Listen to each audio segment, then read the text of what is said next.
Go to the computer. Hello, good morning, everyone. My name is Stacy Nell, and I'm the Executive Director of the Kansas African American Affairs Commission. I'm delighted today to return to my Lunch and Learn series with the State Treasurer, Stephen Johnson. Good morning, sir. Good morning. Great to be with you, Stacy. Yes. I'm thrilled to have you here to talk about the programs that the Department of Treasury or the State Treasurer's Office offers. So, state treasurer is one of those levels of government that not a lot of people may know about. So, I do want to take just a second to introduce you to the audience. So, Stephen Johnson was born and raised on a cattle farm and grain farm near Asaria, Kansas. Am I pronouncing that correctly? That's exactly right. Fantastic. He studied agricultural economics at Kansas State University, where he was elected student body president and graduated with honors. Mr. Johnson began his career in the financial service sector while remaining involved in the family farm. He continued his education at the University of Chicago, where he received a master's in business administration with an emphasis in finance and business policy.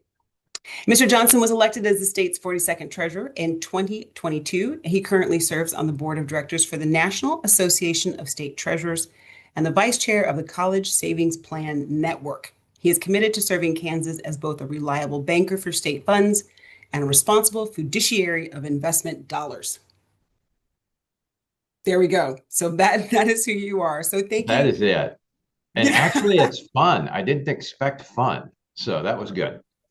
Okay. Well, Yeah. you know what? I'm going to come back to that and just Okay. as the topic in terms of what fun is involved with this work. So now, but the first question I always ask, since this is a lunch and learn, and I know it's not quite lunch, we're recording this a little early, but what are you having for lunch? So today may be different. We have our company picnic this evening. And so it may be pretty simple today. I may just have grapes, a protein shake, and some trail mix. So, and if I actually get a few minutes to run somewhere, it may be as quick as Wendy's. Yeah, Yeah, it's keeping it light because you're just saving your exactly. I understand.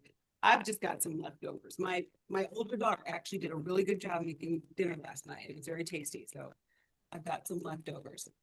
Okay, so now as we talked about this, state treasurer is an office that may not be widely known. It's not it's not flashy, right? It may not get a lot of attention, which I think probably some would say is good.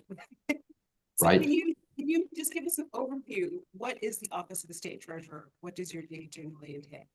Yeah, so that's actually lays it out pretty well. Oftentimes, it's good that you don't hear about the treasurer's office because the headline would probably be if something went off the tracks. So, mostly it is about making sure that the bills are paid and the money is handled and the books are balanced. And I have a great team that makes sure that that is done.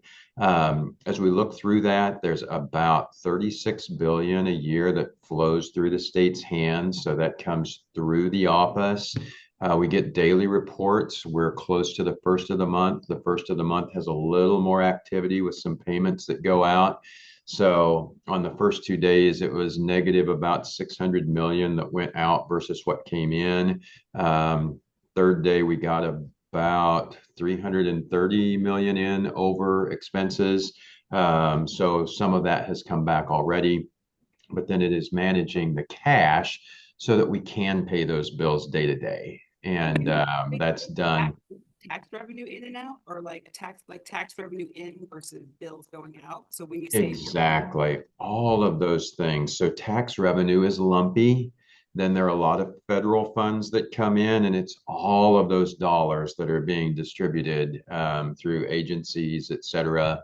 I think at the first of the month, we have a payment to K-12, which is one of the larger ones. The K-PERS payments are some of the larger ones that come in at that time. Our biggest day is the 1st of October. That's typically about a 1 billion outflow day. So we just plan for that and make sure that the different types of notes that we have will mature at the right time to pay those bills. Right. Wow. And Okay. that's actually done by our team down at the Pooled Money Board, which is run by Joel Oliver. He does a great job looking at cash flows and actually purchasing the securities short term that we invest in to try and maximize interest for the state and make sure that the money is secure and available when it's needed. So it's more than just being the bank for the state. It's like being the financial planner type. Yeah, so there is that. And then each pool is a little different. So there's currently just shy of 10 billion in total cash that we manage. About 9 billion of that is for the state. About 1 billion comes in from municipal entities that ask us just to handle some of their cash for them. So that pool is run by the Pooled Money Board. I'm just one of the members of the board that is on that. We're fortunate to have dedicated Kansans that serve on a lot of different boards and have done a lot with that entity just since I have been here. And we're fortunate to have Joel who runs that. Then we have the Capers runs all of the pension money. There's 29 billion in that portfolio. And once again, I'm just a member of the board there. It's a 9-member board, each of them very dedicated to making sure that the right investments are there and we're able to meet those liabilities as they go forward. So different set. We also have the unclaimed property, which is another set of funds that we have. Some of it is in the pool. About 200 million is invested in capers, and that's one of the things that the treasurer's office does oversee on our own in terms of where we which of those pockets we put the money in, and then the pooled money and the capers board handle the individual investments. I learn something new every day. Yeah. So a lot of I things to fancy learn as we myself go through. I fancy myself someone who pays attention. Working in the government for the last couple of years, I try to pay attention, but yeah, I just learn something new all the time. Yeah. So those are a couple of the larger state pools. And then the next largest pool that we manage is not quite 14 billion today. That's in our 529 plan that we just manage on behalf of those account owners that are saving for future education expenses. So, and that one has been a lot of fun to work with.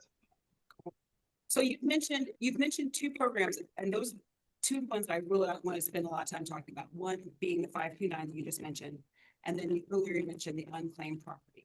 Mhm. And I always love starting with talking about the unclaimed property program because I myself received a letter in the mail. This is now maybe 5 years ago, saying, "Hey, hello, it's the state treasurer's office. You have some unclaimed property." I thought it was a hoax.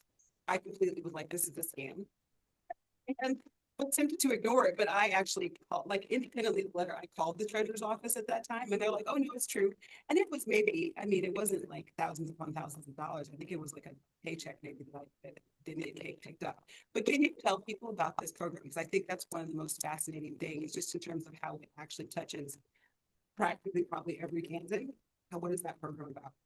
So many. So, unclaimed money are different assets that wind up coming to the state when an entity has to balance their books and they have a payment that didn't go through. It may be a check that wasn't cashed or was lost in the mail. It may be a utility deposit that you made when you went to college and then moved and the utility couldn't find you. We've got $18.96 that we owe you because the utility paid that deposit to us. Sometimes it's a little more exciting. We have some really big claims that do come along. Sometimes you wonder, how did we not find Kansas State University Foundation or KU Med for several $1,000s? But it does happen. And we have individuals sometimes that have several thousand as well that have been just a lot of fun to go through. But you're right, with all of the fraud, it is so wise to always have your antenna up to say, is this a scam? Where is this coming from? And as other entities get more creative, make sure you watch that. So one of the things that we like to focus on is the message coming from a .gov site? Are you going to a .gov site? Or what is the end of that URL actually directing you to? And making sure that it is legitimate, just because most of the time things don't come out of the blue, but this is one. We had I have gotten so far to return one seven-figure amount, and very definitely the individual wondered if it was real or not. But thankfully, our county treasurer was one that they trusted to be able to go and touch and research and figure out and eventually actually get to wind up with their money. We get new money in around November each year. So it's a good practice just to go to the site, treasurer.ks.gov, and check just the first of the year. It's a good practice to just see, did anything happen to come in, and check other names. Check maiden names if you have that. Check names of other family members. If you ever had a business, check that occasionally. We have a lot of money for churches, surprisingly. So a lot of entities as well as individuals that have money. We have 630 million total in unclaimed property. We get in about 50 million a year. We have $630 million in unclaimed property. a lot of money. So so that is fun. Yeah. Finding the So stories, chances are, getting, if you're watching this video, you may have unclaimed property. And so yes. give it a type, it's treasurer.ks.gov. And it's 1 in 7 Kansans has unclaimed property. So of the folks watching this video, if everybody checks, we should find several. And if you check for half a dozen entities, you are very likely to find something. If you spend a little time on the site, it can be a fun pastime in an airport or wherever there's a minute of downtime to go, I wonder if, and have a chance to see what might be there. The site will show that you have money. It will tell you if it's over 100 or under 100 to give you a vague idea of how excited to get. We don't put more information than that on the site, in that there is a lot of fraud in claims as well. So investigating that, it gets harder if someone has passed away, because our responsibility is to protect the rights of every possible beneficiary, and that can be painful to exhaust. But if you are the owner, it can be a pretty simple process, and you can get your check in a couple of weeks and get to actually use the money, which is our goal, is to find those pockets that it belongs in. How exciting. Yes, unclaimed property. So if you take nothing away from this half an hour worth of Yes. lunch, check unclaimed property. And then the next one that I wanted to go back to was the 529, because that's also something that I know my family has looked into and taken advantage of. So talk to us about the 529 savings. So that reaches a number of ways as well, but specifically Section 529 of the Internal Revenue Service Code allows for saving for future education expenses of the beneficiary. And savings go in, and earnings are tax-free if they're used for those educational purposes, which are pretty broad. It's pretty much everything for college, pretty much everything for community college, pretty much everything for technical and trade schools, including if I need to buy tools for my diesel mechanic class, I can buy those tools, which not only get me through the class, but really help me set up my business. It works with apprenticeships. Kansas has done more with apprenticeships than most states. So that's actually an exciting opportunity for us. It can be used for K-12 tuition as well. That's a more recent ad, but there are several education expenses that it can be used for. Again, the ability to save and have it grow tax deferred, tax free on withdrawals is a real benefit. There's a variety of portfolios that you can choose. You can stay really safe and be in a fixed account. You can be aggressive and be in an all stock account. It kind of depends on your risk level, how long you have to save. You can say, I don't want to mess with it, but my kid's 5. What do you think is the best plan? Just put me in it and I'll let you know when I need money. And that glide path is set up to be a little more aggressive up front and slowly bring you down to a more fixed position as you approach that year of enrollment. So we try to make it easy, although it's always hard to take that step and say, okay, now's the time that I'm going to start doing this. In saving for any goal, now is always the time, because time is so valuable. Compound interest is such a big deal. I have another story on that if we have time. But anyway, taking advantage of that to have that work tax-free is a real benefit in saving. And it's not common that many people save for all of their college expenses, but saving for some, reducing the amount that needs to be looked to for loans just provides the opportunity to open more doors and have more choices at that time. And that's our goal, is working with folks. And then that gets into financial literacy and how we plan and handle money, and all of those things have been great to work with too. And you mentioned something almost in passing. You said, like, if my kid is 5. So this is not something that you necessarily have to start when your child is, like, say, a freshman in high school. You can start at any point.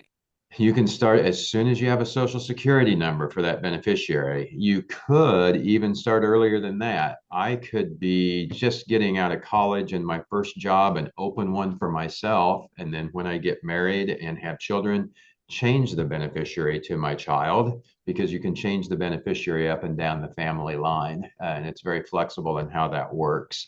So it very much, the earlier you can start, the better. I mentioned 5 because it's the most common time that parents have a chance to catch a breath and go, oh my goodness, kindergarten's here.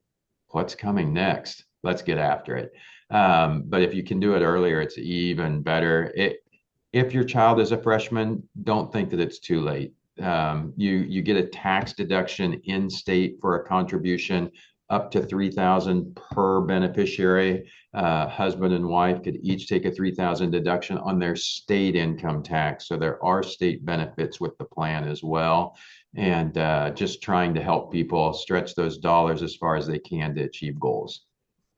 Fantastic. What's your story about compound interest? What's that? Oh, so compound versus simple interest. I've always kind of lived in the compound interest world, and it's amazing to watch how that grows over time. And it's not linear, it has a geometric relationship to it. We had a change in working with our federal delegation on some notes that the state owed to the federal government for water, and they changed it from compound to simple interest. And it was astounding to see how small simple interest grew versus compound. It saved us several $1 million. So very thankful for the work that was done there. I had never seen a simple interest schedule over a time frame since the 1970s. It is astounding, the difference. And I've looked at this for years. It is astounding, the difference between simple and compound interest. I thought all loans were compounded daily practically. Like, Yes. yeah, Yes. that exponential growth will catch you Yeah. quick. Okay. So there is another program related to the 529 that I love to talk about, Yeah. and it is the 529A, or the ABLE program. And it was created recently. Kansas was one of the first states to do it, actually under Treasurer Ron Estes, and thanks to the legislature at that time, and thanks to some of the advocates in our state who have been absolutely amazing working on the program. But it allows someone with a disability to do the same type of program with the same treatment, where you can put in contributions. Again, you get the same tax deduction in Kansas, you get the same tax deferred growth, tax free withdrawals, but it is for individuals with a disability. And their flexibility is greater. It can go towards education, housing, transportation, the list goes on. So I'll stop there, but love to tell people more. It is so important because someone with a disability may not be able to have more than 2,000 in assets, or they lose their SSI, Social Security benefits. This is the one pocket they can put those funds in to actually be able to plan financially, to be able to go to work and get paid and have their money. If there is a lump, if there is a family member that wanted to help them plan, to actually have the chance to work through that and not have to. There have been so many cases where somebody gets $3,000 or $5,000 and their guardians or whoever are quickly saying, what furniture do we buy? How do we get back to $2,000? This allows the ability to have that cushion for the next emergency, whatever it is. If there's a dental bill or something, just to be able to plan, all the way to individuals who have worked and saved for a house, saved for a car, things we would all want to be able to do. They are our smallest dollars so far in that plan. but I'd say they're our biggest impact. So if you know someone who has a loved one in their family with a disability, check it out. See if it's a tool that's useful. It doesn't create resources, but it's a great way to be able to manage them. And so it's such a wonderful community to get to work with and be able to show that option is available. Are just listed under the state treasurer's website. Say again, I didn't quite hear it. On the state treasurer's website, like so Yes. a person were to, okay. So all of those are there, treasurer.ks.gov. The savings programs tab is one. So the first one is unclaimed property. Go to there, hit unclaimed property, check that out. If you have questions on the savings programs, those programs and others are all detailed under savings programs. And then if you have other questions, just give us a call. We love to talk about them. Vouch for that. I can vouch for the fact that I've talked to people in your office about programs. Now I know those are the two, the unclaimed property and the 529 were the two that I definitely wanted to make sure that we had time to talk about. There are other programs that are sort of administrated through your office that may not have as wide of a reach, but I wanted to give you a chance to talk about some of those programs that might pertain to various pockets of the population. Yeah. So the legislature has also passed a couple of other programs that are state level programs that we get to at least communicate or run. And those are the first time home buyers account for someone who is saving for that purchase. It provides state income tax benefits. So the others do state and federal. These are state tax benefits, but you can take a deduction from your taxes. And the first time home buyer, again, it's $3,000 per individual, $6,000 per couple. You can save that in a bank account. It does have to be an insured account. So we don't have investment accounts. You can go to a bank or credit union and set up an account. And then those earnings are also tax-free when you take them out.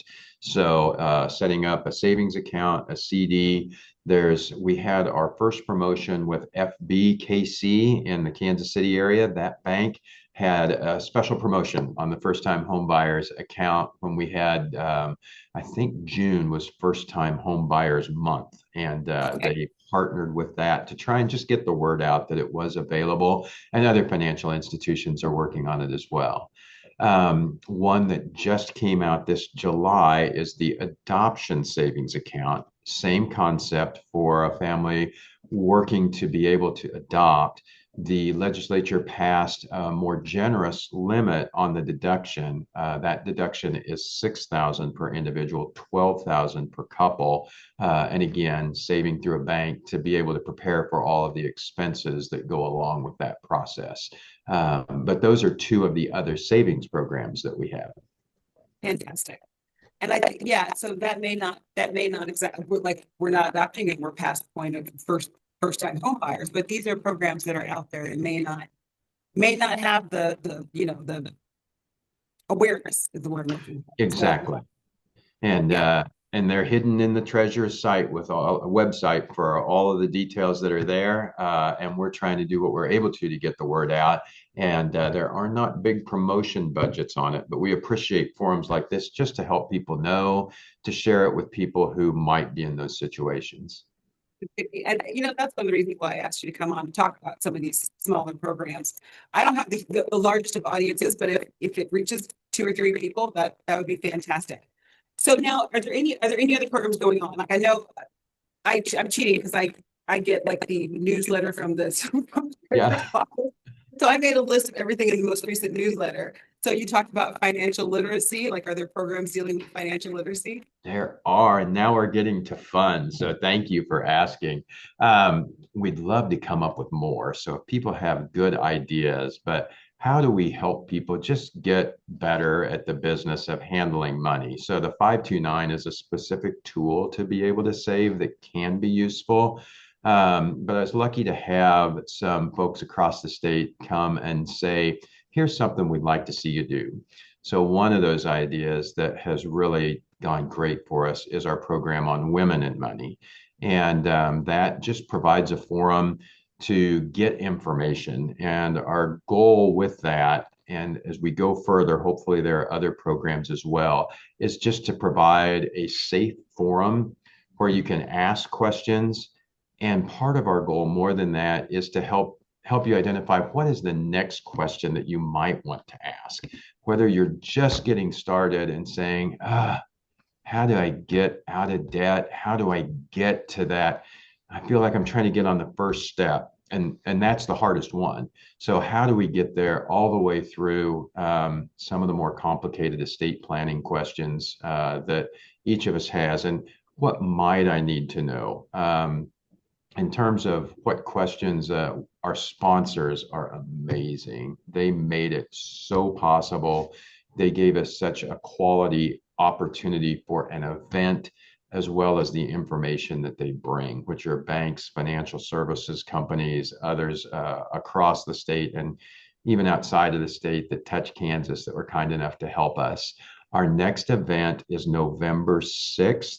It is at Exploration Place. It's an all-day event, and we have a great speaker, Jean Chatzky, one of the national folks on the media talking about money. We're excited to have her this year, as well as each of the breakouts that we have on various topics. We're excited about Exploration Place in Wichita. That's a fun venue, looking at the playgrounds that they are building. Playground is not the right term. It is more than that in terms of a learning experience. But again, it's fun for kids, and they're going to think it's a playground while they're learning on 6 acres outside of their facility. So just so many things that are fun to get to explore, along with exploring money as we're there. Women have been a good group. One of the reasons is that we focused on women is, first, they learn together well in groups, and the communication is really useful, and run a lot of the households, and actually usually wind up controlling the money if they don't already control it. Typically longer life expectancies, thus typically second to die in a relationship. How do we plan beginning all the way through more interruptions through the working years? Each of those makes the financial challenge just a little harder. And how do we address that, understand it, and work together through it? So that program is up and going. Our first one was last year at Sporting KC last October, and we had a great turnout. And again, our sponsors were great. How we tie that together, how we provide ongoing information, because one day doesn't solve problems, but hopefully it provides that connection to resources that can be there as you hit that next question and find, how do I work through that? Well, Tanya from your office, we actually are talking to her next week to go into more depth about the program. She's the director of outreach for your office. Yes. So programming and outreach. So we will definitely talk more specifically about that.